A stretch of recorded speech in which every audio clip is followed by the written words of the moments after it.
All right, hello. Welcome to episode 2 of the Tech Engineering Lounge. My name is James. I'm here with Camy. Hi, Camy. Hi, James. Hi, everyone. And we are here to share another episode with you. So thank you all for joining in. Special shout out to our new subscribers, our new listeners after our first sort of episode, plus our intro episode came out. It's great to have you here. It's nice to know people are listening. And thank you for all the feedback we've had so far. You will see I do have a microphone now, so the audio should be better. And I've moved my camera down a little bit because I noticed my receding hairline was a little bit visible in the last recording. So we'll make incremental improvements as we go. Camy, sorry, go. You changed the posters behind you. Oh yeah, I always change the posters. I over the years I've collected quite a few posters from artists and things that I like, and I never have enough room to put them up. So redecorate. Yeah. Yep. Yeah. Cool. Camy, I'm just going to jump straight in, if that's all right. Yes, that's all good. Hi, I just wanted to say, so we literally launched last night, and we have 20 subscribers so far, and we've had like 70 views. So thank you so much for everyone who's made time to check out our YouTube channel. Just want to say thank you, and we appreciate all. And please keep sending all the feedback and all the love. We are here to serve, after all. So yeah, thank you. Yeah, it's great. It's really, really nice. So please engage with us on LinkedIn, Twitter, tell your friends, add comments on YouTube. I promise I'll read them, all that stuff. Me too. Cool. All right. So, Camy, I wanted to talk today about something to do with engineering culture and organizational culture. One thing I noticed a little while ago is that a few of my friends, as they switched jobs, had real clear ideas about the things they were looking for. I had a friend who said to me, I found a job in a small startup. It's in a highly regulated industry, which I like. It's a SaaS product, which I like. And that's what I wanted to go for. And I remember feeling quite envious of someone who had so clearly in their mind what it was they're looking for, because there's so many things, different factors that can affect a company and its culture. And I never really had a good idea of what it was that I was looking for, right? And so since, there's a couple of people like that who I've come across who have had that sort of conversation with, and it's left me thinking, okay, well, what are the things that are important to me in a company culture? What are the different, factors that can make up a company culture? And so I wanted to talk about sort of some of those things. It's especially important to job seekers, I think, or people early in their career, to sort of be able to go, hey, here's something I do like or don't like. And one of the classic examples that I'm just going to kick off with is company size. Yes. Big companies, small companies, medium-sized companies all have a different feel and a different sort of culture that's affected by that sort of scale. And I'm sure you've worked at bigger and smaller places too, right? I have. So my experience has been quite extreme. Majority of my career has been in banking and finance and large scale organizations, but I have tried startups as well. So I've been on the extreme end of the spectrum. It's like going from working at banks to working at startup. And it has been quite an amazing journey. And I will share more as we progress. I have some really, really cool things to share. Yep. Okay, cool. So what are your feelings? How does that size affect, the culture of a place? Yeah, I think size definitely affects the culture of the place. Like if you work at a startup where there are only like 20 or 25 people, it's like every person is contributing to at least 4 to 5% of the culture, right? If it's only like 20, 25 people. Whereas if you work for a large scale organization, 1,000 people or maybe 100 people on your floor, it is quite massive. Like maybe you're only contributing to like maybe 0.1% of the culture. So I think company size definitely matters. And people have preferences. I go through phases where I want to work at a small scale company or at a startup, and then I'll move back into working at large scale organization. But I also have friends and colleagues and ex-colleagues who are quite specific. Like some of my friends at startup, they just work at startup, and majority of those friends are people who have worked in large scale companies for like a decade or 15, 20 years, and they're kind of like tired of things not changing or things moving too slow. So now they just stick to startups. So yeah, it really, really depends, right? It does depend. And I know people who really like banks, right? Like big scale organizations where there's a lot of structure, your role is well defined. Often sort of the smaller the company gets, the more loosely defined those roles become. It's not a hard and fast rule, but kind of a rule of thumb, right? The smaller it is, the more you're going to be doing beyond your title description, but possibly the more autonomy you have as well. I know Exactly. for me, sort of, I struggle with. I've never worked at a bank, but I think I'd hate it. That's what everyone says. But until I've been in banking, and a lot of my mates, they have been in banking. And the banking circle in New Zealand is pretty tight. Like the same people who work at ANZ are the same people who are working at BNZ or will be working at Kiwi Bank. So we all just go around. I think there's two sides to it, right? And grass might seem greener at the other end. Like I moved from working from banks to startups, thinking, like I had heard great things about like the startup culture and everyone talks about it, and it's like upcoming and everyone wants to try it. So I went and tried it. And it's not that shinier, or the grass is not that greener, The grass is my experience. Definitely.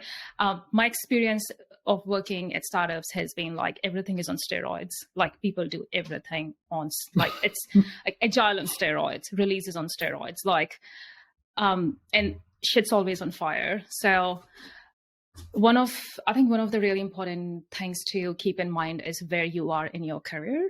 If you're just starting out in your career, my advice would probably be to go work at a small scale organization or a large scale organization where things are already organized. There is a way of doing things. Whereas a startup, it can be quite very confusing and can be a bit intimidating.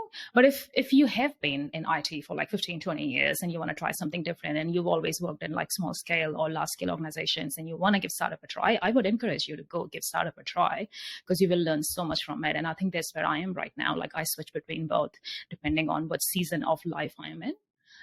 But also from my experience of working at startups, it is pretty much a pressure cooker. Especially if you haven't launched. It is a very high pressure environment. It's not for everyone. People who work at startups are extremely passionate people, and sometimes the lines between personal and work are very, very thin.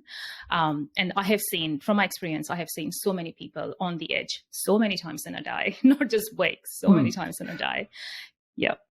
Yeah. Well, I think there are good startups and bad startups too. There are. There's probably a line there where if a startup is approaching too much in your personal life, it's just a bad. What's this? I say startup, any organization really. Yeah, and that goes back to the culture, right? Like what is your organization culture, and like have the founders and have the leaders of the startup actually spend time deciding what the culture will look like as they scale. I think too, this kind of leans into another point where it's not, the stage of your career matters, but also your stage of life matters and what's important to you at the moment. Yes, totally. Yeah. I actually, while preparing for this, I actually came up with like 4 areas, and June is kind of like July is that time of the year when you actually have reached like the half year mark in the year, and you do want to do a bit of review. So I did like a stock take of where I'm heading, just like as of 2022. So for me, there's like 4 areas that I pretty much roughly divide my life into. So like one is like the physical health. Then there is mental and emotional health, which is like family, home, friends. Then there is financial health, which is also very, very important. And then for me, I'm a bit spiritual. So like the spiritual side of me, where I kind of like community and all of these passion projects, like these kind of like a spiritual side. So for me right now in 2022, financial is like front and center, because I really need to pay off my mortgage. And luckily I am at a good pod. I've been contracting for a while now, and this is where like contracting, like if financials are a big focus for you in this particular season of your life, then you might probably want to be a contractor, for a while. And it is quite risky, like, but it pays off. The money is quite good. For me personally, financials have been front and center. I really want to pay off my mortgage, because once I'm debt free, it opens so many doors for me, and I can grow out my banks and spread them and just like do whatever the hell I want to do. Yeah. So I don't know if that where you were going. It is. And I say that because my own stage of life is different, right? I've got a 4-year-old, almost 5-year-old. Exactly. My wife's only working, she's working part-time. We kind of, the way we live our life is that she does community work, which is very rewarding, doesn't pay a lot. And so for me, I spent some time at a startup, but we hadn't found our product market fit yet. And that's a really important thing for I guess people early in their career to know about is how important that is. What that means is that, we only had a certain cash runway. We didn't know where the next amount of money was coming from. That's hard. And as someone with, a young family, that's not really something I wanted to lean on. That's kind of high risk, right? Whereas, working at a company that has a product market fit, is profitable, or at least has some road to becoming profitable, that's really important, and that kind of affects whereas someone looking for work, where you might want to go. Is a startup suitable for you? If I was younger, it definitely would be. Right now, no, absolutely not. Exactly. And that's been my experience as well. Like, I moved from a startup back to banking because for me, I wanted to pay off my mortgage, and contracting is the best way I can pay off my mortgage. And banks are in a much better place to be able to give me a 12-month contract in comparison to startups or small scale organizations. Startups and small scale organizations usually hire permanent employees. So for me, I was like, okay, banks are the best place. And I have decent experience in banking, so it was kind of like a no-brainer for me at that stage. But I do not have kids, but if I do have young kids, toddlers at home, I don't know if I would work at a startup again, because of because it's a very high pressure environment, and it is stressful. It can be stressful, but whereas as a large scale organization, it's probably there is a set way of doing things. So you are probably like, what's coming, right? And like the company is not struggling for their funding. So all those sort of things. Yeah, I'd be really interested. I think we have a future episode coming up on sort of that stress and how to manage that properly and how to deal with. Totally. I'm quite interested in that. And, me too. Often the lines between work and personal life get blurred, and you have to put stuff in place. But let's there's a whole episode tied up in that. Another thing that interests me, you talked about banking a bit, and the industry you work in can affect the culture of your organization as well. Banking, having never worked in banking, I'm going to assume that banking is highly regulated, right? It is. Oh my gosh, yes. People's money. Oh my gosh, like, have you heard of BS11? BS11, I think some of our listeners might have heard of BS11. BS11 is like this RBNZ, Reserve Bank of New Zealand's policy, where they have very strict rules about outsourcing anything. Like the New Zealand banks cannot outsource anything without going through the BS11 checks. So all the banks that I have worked at, which is pretty majority of all the banks in New Zealand that I've been through, they've all been trying to implement BS11. So BS11 is just like one of the examples where it's heavily regulated. We cannot even onboard third-party vendors without going through BS11 check. And that's pretty much all the banks, because I've worked at ANZ, Westpac, and BNZ so far, and every place I've been, it's always been a big thing. So yes, very. I think, the only two banks I haven't done yet are Kiwi Bank. I think Kiwi Bank probably is only one of the big banks that I haven't done yet, but I have interviewed in the past and unfortunately ended up joining it. But yeah, maybe. It depends on the roles. I applied to open a bank account at Kiwi Bank and they turned me down too, so I know how you feel. we can do another episode on that yeah, too. we'll do like it. how to not be sour when you get turned down at interviews. Cool. Yeah, but it does have a material impact, right? Same with like if you're in healthcare, anything Yes. sort of payments based. Mm. And I'm sort of stretching here, but I reckon probably if you're working on self-driving cars or like aviation, there's probably it's going a to be bunch heavily of regulated. And stuff there too. Exactly. Finance, like banking, investments, it's very heavily regulated. And if you do slip, the compliance fine, like the fine that you are slapped with, can be millions and millions of dollars, and reputation loss is massive. So if you're working at a bank, of course, things are going to move slow. It's the industry. So I think it's a really good point, just to kind of like, just to have a think about the kind of industry you want to work in. And this is where we've talked about Spotify and Netflix. If you're like in the entertainment business, then of course, you guys can move fast, you guys can change, you guys can use whatever you want to use. Uber, this is the thing, right? Like, there's that whole saying, move fast and break things. Yeah. That's fine if you're Netflix, and the consequence of something breaking is people won't get to watch, exactly. Ozark tonight, which is that would upset me greatly. But whereas if you're working on a piece of software that supports a life support system, you can't really move fast and break things. You exactly. take a lot more care with that sort of stuff. Another thing just around the industry is sort of B2C versus B2C and SaaS businesses. What customers are you serving? How do they operate? I definitely have found that I work much better in a sort of a B2C environment where I know Me too. We have lots of customers. Like if I know someone that uses the product, that's a whole lot better than like, one of my earlier jobs, big corporate company, but we had about 9 customers, right? But they were all paying millions and millions of dollars. Yeah. But they're just so enterprising and corporate and far away from what I understood. Yeah, that's actually a really good point. Like for me personally, I'm coming up to like 9, probably almost a decade in banking. And I take great pride to be working on banking applications that are used by millions of customers every day. Like I like for me, I take pride. I take pride in the fact that I get to work on applications, that are used by millions of customers. If I was maybe working on a B2B application, that probably might not be the same. So this is one of the reasons why I've tried moving away from banking, but I keep on coming back to banking because it's that kind of line, like it's that kind of line of work. And the impact that banks actually make in every day in every person's life. Yep. Cool. All right. What else did I have? Oh, on a similar sort of note, like product companies versus consultancies. That's another thing that again, I've only ever worked at product companies. So it's all I know, but it's what I like, right?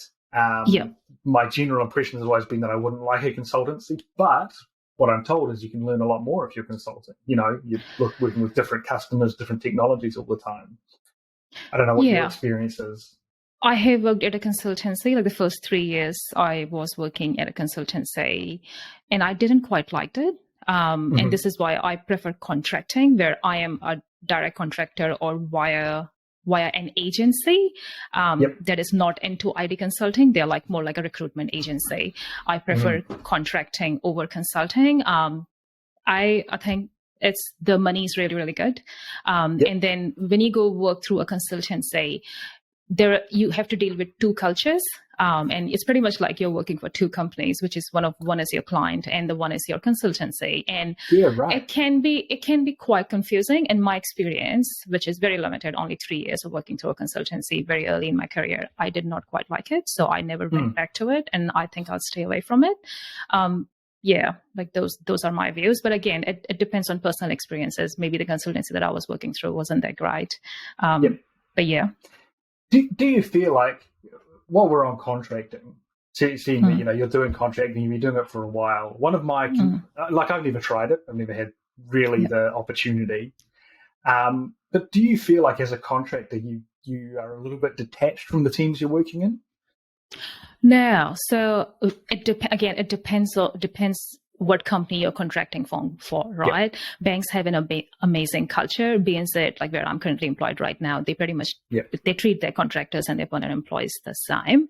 Of course, as a contractor, you would have some of the less perks. Like before COVID, when I was contracting, majority of the organizations would not allow you to work from home. So if you're a contractor, you have to be in the office 5 days a week. Whereas the perms, the permanent employees were allowed maybe 1 or 2 work from home days. So that kind of stuff. It was also very kind of like you have to be in the office for 8 hours. Now everyone, like we all work from home. It's quite, I think COVID has changed the sign. COVID has pretty much changed the sign, but also contracting is very risky. I wouldn't advise everyone to do contracting. If I had young kids at home, I probably wouldn't be contracting. Like I am in a season of my life where I can take that risk, and it luckily has paid off.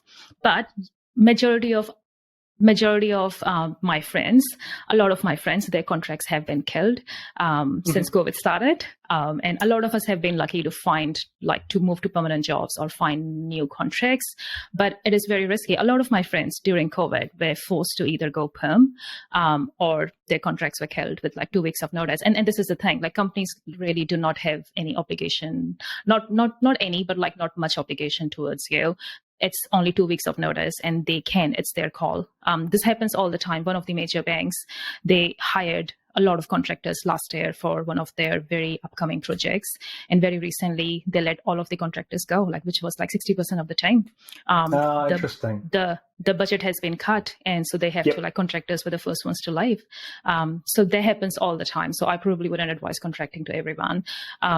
You have to kind of look at what your top priority in life are. If you have a young family at home, not the best thing, because it can be quite risky. I'm going to throw out a little counterpoint to that, because a while ago I had the pleasure of talking to Camy and James, who was around the New Zealand testing scene for a while. She's in, don't want to guess what city in Australia. She's in Australia now. She's with Octopus, but we had a similar conversation about. She's a contractor. And we said, look, don't you find it risky with a young family and all that? And she sort of said, well, yes, but I had a full-time job and I was made redundant from that, and I was made redundant from the next one. So maybe contracting is more risky, but, there's often as much risk in the company you're working for as well. Yes, restructures happen all the time. Happen all the time. I've been probably through 10 restructures. I've been lucky not to be ever made redundant as part of a restructure, either as a contractor or a perm. But I know people, and I hear stories all the time, like permanent employees have been made redundant. Kim sounds like had like a really bad luck if she was made redundant twice. Yeah, and it is unlucky, but it does happen, and I've never. Touch wood, I've never had that happen to me either. But and this is why, and we're straying way off topic now, but sort of all my mentees that I have, people I'm working with, my advice is just update your CV every 3 months, have it in the calendar, because you don't want to end up, an old colleague of mine, 20 years at the same company, got made redundant all of a sudden, and he had to go back through 20 years of work history to try and put a CV together. That's really hard. Yes. Anyway, yeah. Cool. All right. The last note we sort of had around, actually, there's a few. I don't want to fill up our time. One thing that actually interests me is CEOs.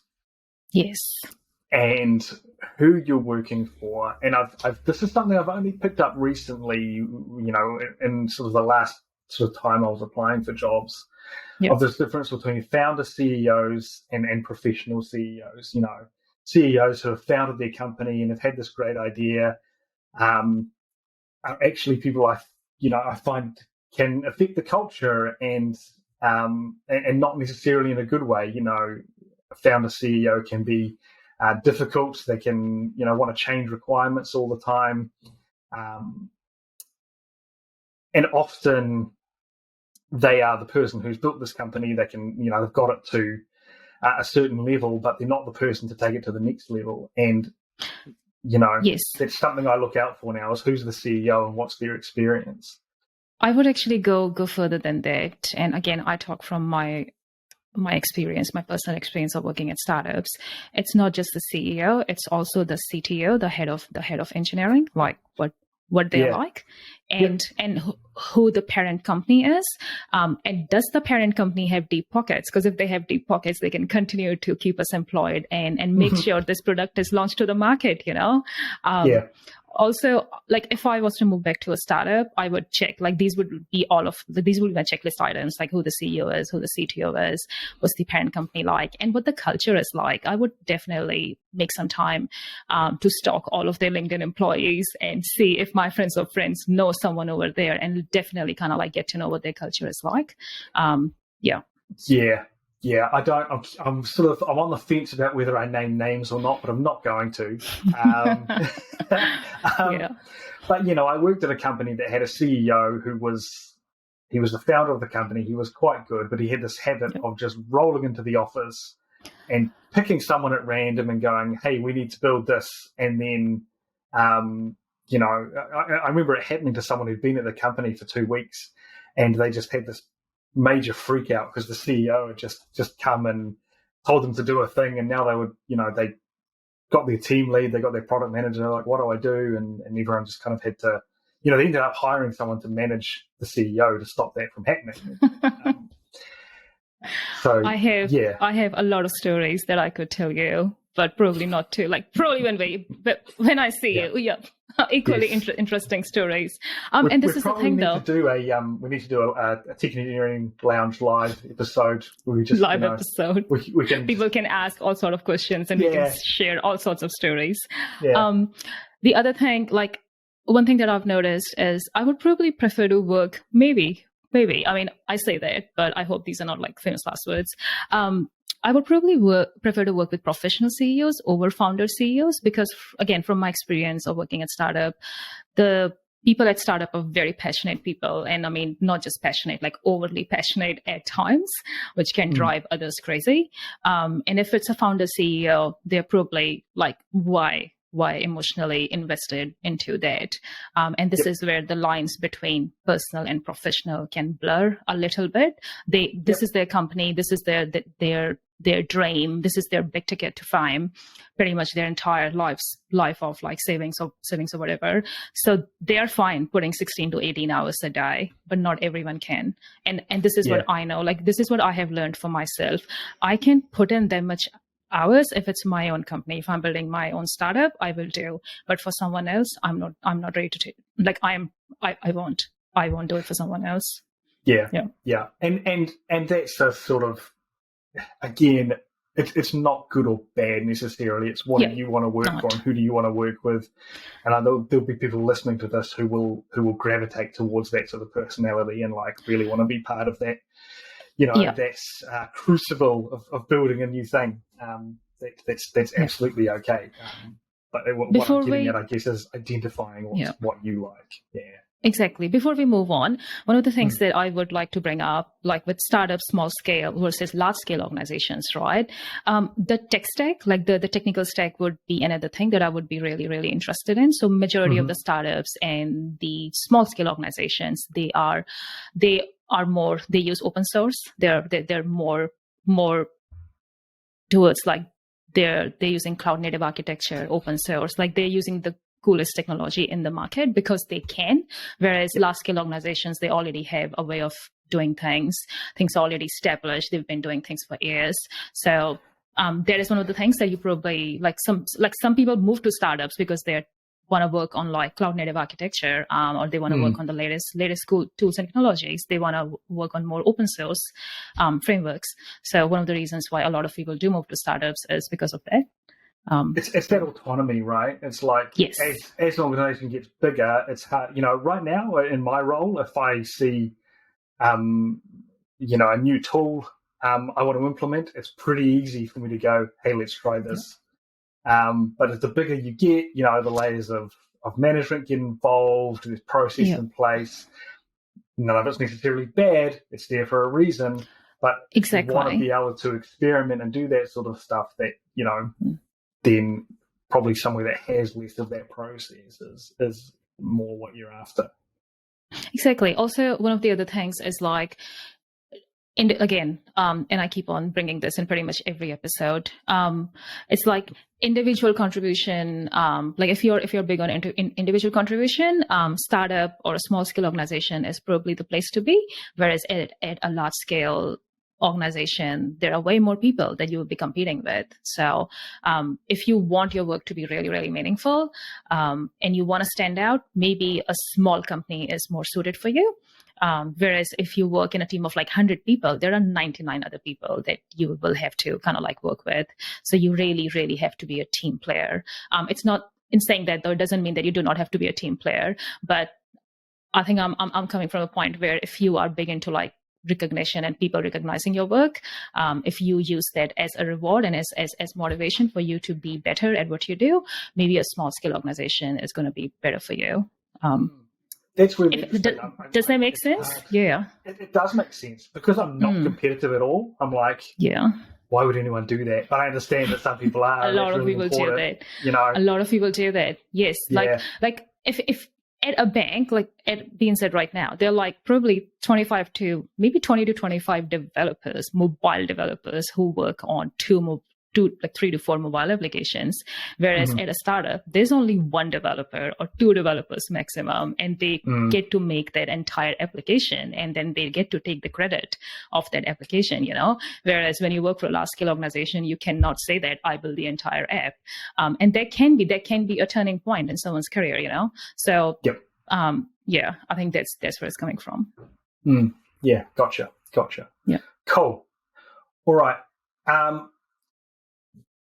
One thing so our last episode was 1 hour. We were shooting for half-hour episodes, and we're just kind of ticked over that now. So I think we should sort of head into a conclusion. Yes. And I guess the point I wanted to get across was this, that as, you know, if you're early or mid-career, try different things and see what you like. You know, work at a big company, work at a small company, work at companies at different stages, different industries. So you can build that picture of you know, what it is that you want to do and where you want to be. Have I summed that up effectively, Camy? I think you have. You definitely have. And that's pretty much what I had as well.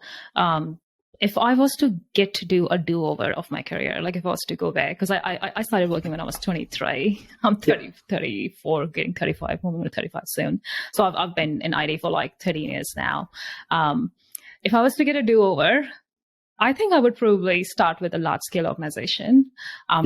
Stay there for 5 years, learn as much as I can, absorb as much as I can. And once I've done that, then I would probably kind of like move on to other organizations like Switch, or move to a small scale or startups.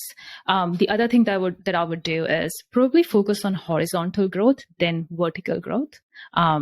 Horizontal growth for me is you are in the same role, but you grow horizontally, which means you maybe work across different times. Or even if you switch a company, you're still doing the same role, which is where I am right now. Whereas in my 20s, I was very much focused on vertical growth, like getting the next promotion, climbing up the ladder. I was very much focused on that.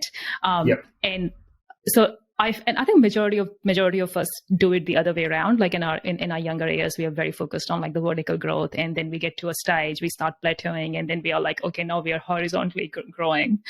If I was to get to do a do-over, I would do it the other way around, because I think that horizontal growth is really important, and that's where you develop emotional maturity, and you learn to be a team contributor, and a better human being. You know, someone who can be part of a community and also grow people around them. So yeah, those are my views. What would you do? Trick question. That's you had to do a do-over. Really interesting question. I can tell you. Yeah. So I caught up with a friend of mine, Sharon, just recently, who I worked my first job with, and not long into that job, a bunch of stuff happened. Again, come to the live episode, but one of the things that happened was that most of my team left and all went to work at Vodafone. That was just kind of, they went from the hot company we were at to the next hot company, which was, you know, contracting with Vodafone doing stuff. And I didn't go with them. And she said to me, you know, how come you didn't end up there? and I ended up staying in that original company for 7 years. And the honest answer was that I was just I didn't know how to quit my job. I was too scared to leave and try something else. And I ended up in this, I learned a lot, and the company was very good to me. So I don't want to be too negative. Yep. But I would have had a lot more interesting and a lot sort of faster growth, I think, if I'd been brave enough to go, okay, I'm not going to stay here for 7 years. I'm going to go somewhere else and try some different things and learn more stuff. So my big regret is staying at one place for too long. Yep, me too. I stayed at a company for 5 years, and that was like 2 years more than I should have. And that's where I came up with the role. I switch every one to 2 years now, like 1 to 2 years I switch. And again, that is a very personal thing for me, because for me, the biggest fear is stagnation. Like I'm stagnated and I'm not growing. And this is why and this is where contracting really, really helps, because the contracts are like short, right? Like the longest contract that you can get is like 12 months. So contracting really helps. It just implicitly enforces that role for me. We should wrap this up. We do not want an hour-long episode. Cool. All right, Camy, as always, wonderful chatting to you. Likewise. Thank you for listening in. You're better at the like and subscribe thing, so maybe Camy. Yes, please like, share, and subscribe if you enjoyed today's content. Thank you so much, and please interact with us on our LinkedIn page and our Twitter page, which will be up very soon. And we are working behind the scene to get these episodes in audio form only, available on Spotify and all the other podcast streaming platforms. Thank you so much, everyone, and thank you so much, James. Thank you. All right, we'll see you for the next one. See ya. Bye. Ciao.